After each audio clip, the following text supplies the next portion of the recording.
नगर news 24 प्रतिबिंब जनमानसांचे। शहरात माळीवाडा येथे संगम तरुण मंडळातर्फे होळी उत्सवाचं आयोजन करण्यात आलं होतं।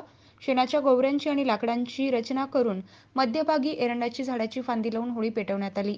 रविवारी संध्याकाळी मंडळाचे संस्थापक अध्यक्ष ऋषिकेश कावरे आणि आनंदशेठ चंगेडिया यांच्या हस्ते होळीचं पूजन करण्यात येऊन होळी पेटवण्यात आली। यावेळी चैतन्य थोरात, प्रथमेश एकाडे, किरण बांगर, सागर आंबेकर, रोहित वर्मा, वैभव शिंदे, तेजस मुळे, संकेत गाडेकर, आशिष उगले, सागर म्याना, भैया कराळे, ओम कराळे, स्वप्नील डहाळे, ओम झुंगे, अथर्व कराळे, वैभव उगलमुगले, मयूर एकाडे आदी उपस्थित होते। दृष्ट प्रवृत्ती आणि अमंगल विचार यांचा नाश करून सतप्रवृत्तीचा मार्ग दाखवणारा उत्सव म्हणजे होळी। वृक्षरूपी समिधा अग्नीत अर्पण करून त्याद्वारे वातावरणाची शुद्धी करणे हा उदात्त भाव होळी साजरी करण्यामागे आहे। होळीच्या पवित्र अग्नीमध्ये सर्वांची निराशा, दारिद्र्य, आळस यांचे दहन हो हीच आमची प्रार्थना। होळीनिमित्त सर्व समाज बांधवांना हार्दिक शुभेच्छा।